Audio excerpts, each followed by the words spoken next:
Yet Trump has fought hard over the years to keep his tax records private, but later today, the House Ways and Means Committee will meet to decide whether to release them to the public. Now, the committee went all the way to the U.S. Supreme Court to obtain the former president's tax returns.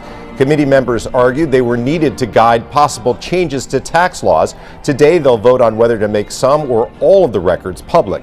Now, some of Trump's tax information is already out there. In 2020, the New York Times got a hold of nearly 20 years of the former president's returns. The Times reported Trump paid zero federal income tax in 11 of 18 years.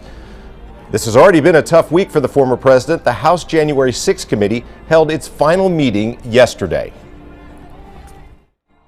Ms. Lofgren? Aye. Ms. Lofgren, aye. Mr. Schiff? Aye. And committee members voted to recommend that the Justice Department recommend to the Justice Department that Trump face criminal charges. After 18 months of investigation, the committee concluded that Trump engaged in a multi-part conspiracy to overturn the 2020 election. The committee heard from hundreds of witnesses, obtained 1 million documents detailing how Trump put pressure on states and federal officials to try and reverse his defeat, and of how his false statements about widespread election fraud ultimately incited a mob to attack the Capitol on January 6 with the goal of stopping the certification of Joe Biden's win. There are 4 possible charges against Trump that the committee recommends: obstructing an official proceeding, conspiracy to defraud the government, conspiracy to make a false statement, and inciting or assisting an insurrection.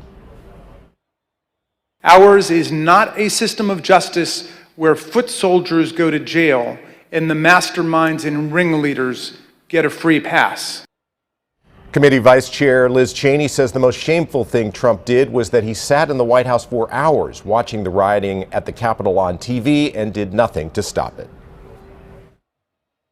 No man who would behave that way at that moment in time can ever serve in any position of authority in our nation again. He is unfit for any office.